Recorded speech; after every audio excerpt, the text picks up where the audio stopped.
Бизге күн сайын бийик трибуналарда ийгиликтери жөнүндө айтып жатышат.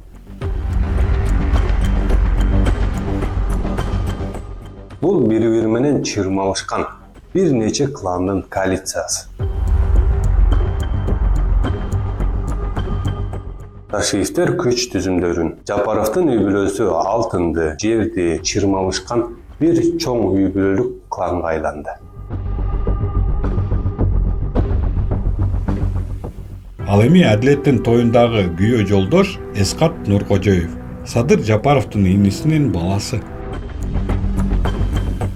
Каныбек Туманбаев менен байланыштуу компаниялардын салыгын төлөп келген. Бул адам өздөрүнүн кишиси.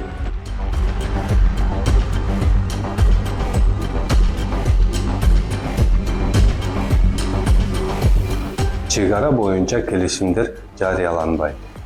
Курулушка тендерлер жокко чыгарылат. Салам достор. Айтайт десе кайрадан эфирде.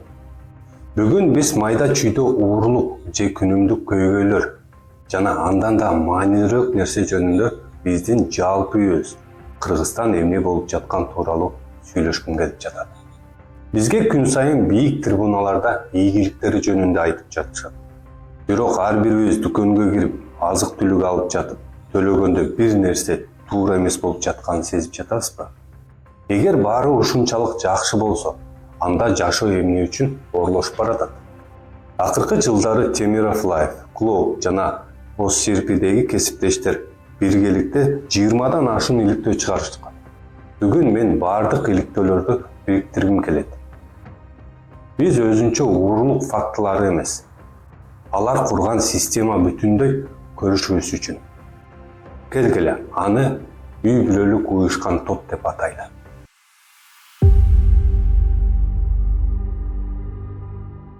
Биринчиден биз түшүнүшүбүз керек.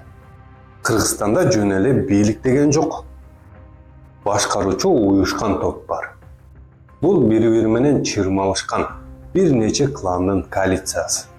Жапаровдун үй бүлөсү, Ташиевдин кланы жана алардын Каныбек Туманбаев сыяктуу эң ишенимдүү бизнес өнүктөштөрү менен капчыктары. Алар өлкөнү 90-жылдагыдай таасиреттүү чөйрөлөрүнө бөлүп алышты. Ташиевтер күч түзүмдөрүн, бажыны жана эң майлуу жерлерин, тагыраак айтканда күйүүчү майды өзүнө алды. Жапаровдун үй бүлөсү алтынды, жерди, эл аралык долбоорлорду жана каржы агымдарын.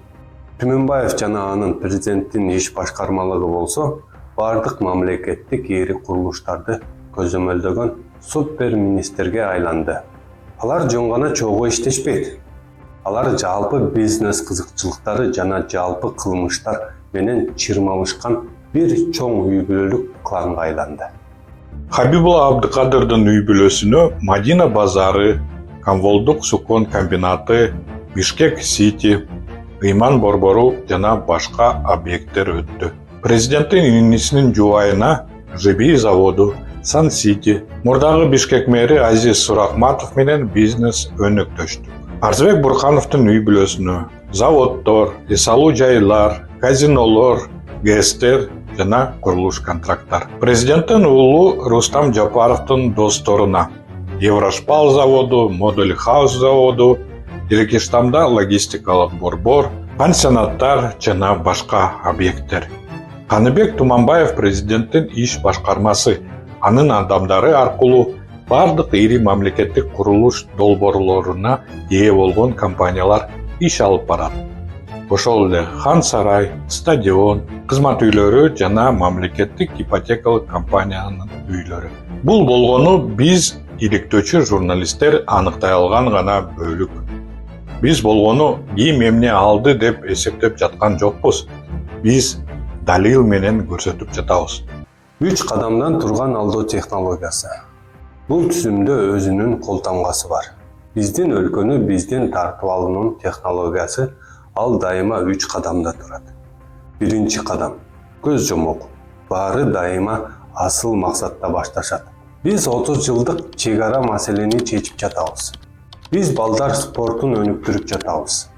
Биз баткендиктерге үй куруп берип жатабыз. Bular 100 gektar жер сурады эле. Мен башында чын айтканда анча-мынча билбей туруп эле ал жерде болуптур деп коюптум. Кийин балдар айтып келишти. Мына Бакытбек Болбурович айтты, госрегистрге келип айтты, 100 гектарды берсек болбой калат. Стадионду ким салып жатат? Ордо курулуш компания, анын ээси Нурлан Чыныбеков. Бул адам шек туудурат. Айрым маалыматтарга караганда, ал Каныбек Туманбаев менен байланыштуу компаниялардын салыгын төлөп келген. Бул адам өздөрүнүн кишиси, элдик акчасы, тагыраагы биздин акчабыз ушул Чыныбековдун колунда. Давид Камбаровдун Аманат Строй Инвест фирмасы Баткендеги гана эмес, Бишкектеги дагы үйлөрдү куруп жетишүүдө. Болгондо дагы мамлекеттик заказ менен курушууда. Аманат Строй Инвесттин эки негиздөөчүсү бар. Бири Давид Камбаров, экинчиси баягы президент айткан 20 жаштагы Нурланбек уулу Адилет. А бул Адилеттин тою. Ал эми Адилеттин тоюндагы күйөө жолдош Эскат Нуркожоев. Садыр Жапаровдун инисинин баласы. Жашырын буйрук. Бул көчөгө артында баары жашыруун жасалат. Чек ара боюнча келишимдер жарыяланбайт. Курулушка тендерлер жокко чыгарылат. Активдер мамлекетке кайтарылат. Бирок алардын андан ары кимге жана кантип өткөрүлүп берилгенин эч ким көрбөйт. Мыйзамсыздык мыйзамдаштыруу үчүн мыйзамдар көчөгө артында өзгөртүлөт. 2022 жылдын 6 апрелинде Садыр Жапаров мамлекеттик сатып алуулар жөнүндө жаңы мыйзам кабыл алат. Ал жаңы мыйзамды коррупцияга каршы күрөшүү катары сунушталган. Ал эми иш жүзүндө бул мыйзам Кыргыз темир жолун баш кылып, мамлекеттик ишканалардын тендерлерин коомчулуктан жашырып салды. МВФ бул мыйзам боюнча эл аралык валюта фонду мындай деди. Бул мамлекеттик каражатынын туура эмес пайдаланышына, инвестициялык климаттын дагыда начарлашына алып келет. Жана өтө зарыл болгон, жеңилдетилген тышкы каржылоого жетүү коркунуч жаратышы мүмкүн. Үчүнчү кадам. Пайда элге эмес өз кишилерине. Жана аягында дайыма эле бир эле көрүнүш. Чек арадагы жер Тажикстанга өтөт. Курулуштан түшкөн акча Түмөнбаевка байланыштуу фирмага кетет. Футбол академиясы Ташиевтердин кланы үчүн элита бизнеске айланат.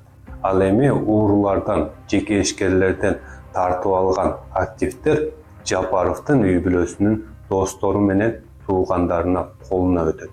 Бүгүн заводдун кожоюну Алатоо Гидро деген жеке компания. Бирок бул жөнөкөй компания эмес. Анын артында Садыр Жапаровдун жакын адамдары турат. Азат Бурканов, Арзыбек Бурханов деген Садыр Жапаровдун досунун уулу. Нурсултан Чилтенов мурдагы президент Аскар Акаевдин агасынын небереси. Баягы саясий клан кайтып келгендей. Алатоо Гидро компаниясына эмне таандык? Карабалдадагы курулуш материалдар заводу, Түп ГЭСи, Ноокат ГЭСи, Сокулук ГЭСи, Охна ГЭСи, Нарын ГЭСи, Түркен ГЭСи, Көгарт ГЭСи, Алатоо Green Energy, KC Energy. Айрымдары жаңы түзүлгөн, кээ жөн гана кайра катталган. Айрым ГЭСтерди өздөрү курушкан, айрымдары жөн эле алып коюшкан. Эми алардын колунда курулуш, энергетика, бүтүндөй заводдор бар. Ашыкча ызычуусу жок, жымжыртыкта жаңы империя курулууда. Кемперова, пансионаттар, бажы, алтын, курулуш, энергетика, жер, айтор схема бирөө эле. Болгону компаниялардын аталыштары жана жээндеринин фамилияларына гана өзгөрөт. Эл төлөгөн баа. Ал эми бул үчүн биз эмнебиз менен төлөп жатабыз? Биринчиден биз келечегибиз менен төлөп жатабыз. Алар карыздарга батырып, биздин алтын запастарыбызды коркунучка кептеп жатышат. Бул үчүн биздин балдарыбыз төлөйт. Биз алтыныбызды тобокелге салып жатабыз. Жеке чет элдик компаниянын жаңы криптовалютасынын камсыздоо үчүн бийлик улуттук резервден 2 миллиард долларга чейин күрөөгө коюуга даяр. Иш жүзүндө биздин алтын биз көзөмөлдөгөн кооптуу бизнестин күрөөсүнө айланууда. Долбоордун кеңешчиси Геранын айтымында камсыздоонун көлөмүн келечекте 2 миллиардга чейин көбөйтүү пландалууда. Экинчиден биз адилеттүүлүк менен төлөп жатабыз. Алар эки түрдүү мыйзам иштеген түзүмдү жаратышты. Бири өздөрү үчүн, экинчиси карапайымга каршы иштеген мыйзамдар. Ал эми бул түзүмдү сынга алган журналисттер менен активисттерди камап, аларга баңгизат таштап, мамлекетти төңкөрүшкө айыптап жатышат. Не боюнча? Не боюнча деп атат? Ниязбеков боюнча Назира Нарматова. Ниязбек боюнча? Не боюнча деп атат? Махаббат, вы отказывались от адвоката?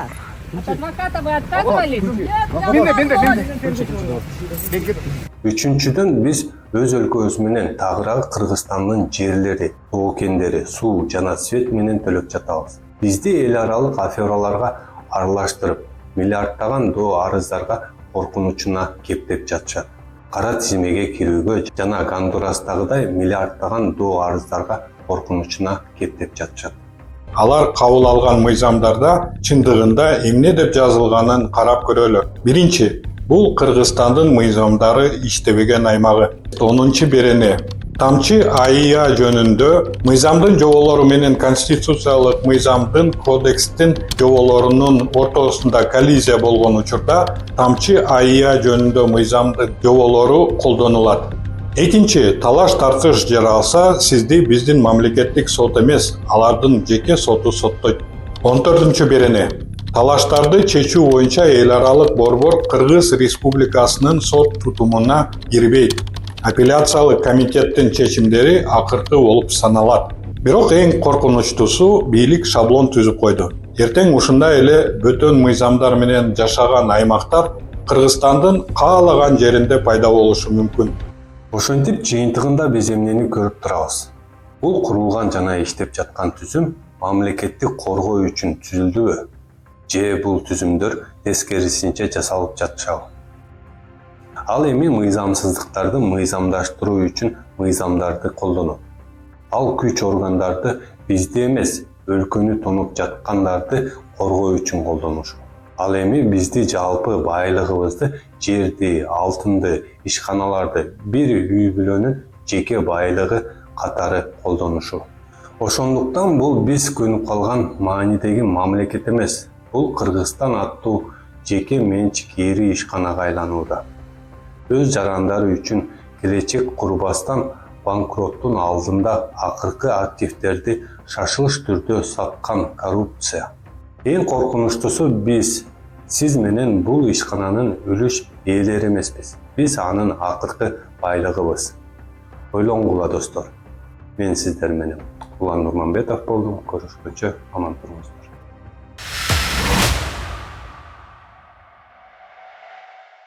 Бийлик биздин оозубузду жапканга аракет кылып жатышат. Камоо, кугунтук, басым кысымдар. Бирок биз ушундай тоскоолдуктарга карабастан ишибизди улантып жатабыз. Бизди Patreon'дон колдоңуз. Бул эмне үчүн маанилүү? Сиздин колдооңуз бизге көз карандысыз иликтөөлөрдү жүргүзүп, коркунучтарга карабастан чындыкты айтууну улантууга мүмкүнчүлүк берет. Бизди кантип колдой аласыздар? Төмөнкү шилтеме аркылуу өтүп, Темиров Live Patreon баракчасын ачыңыз. Өзүңүзгө ылайыктуу катталуу деңгээлин тандаңыз. Сиздин колдооңуз бул чындык үчүн салым, ал эми биздин бонустар бул жөн гана кошумча белек. Картаңыздын маалыматтарын жазыңыз же PayPal'ды тандаңыз. Ушу менен болду. Биз чындык үчүн күрөштү уланта беребиз. Көз карандысыз журналистканы колдооңуз, шилтеме төмөндө.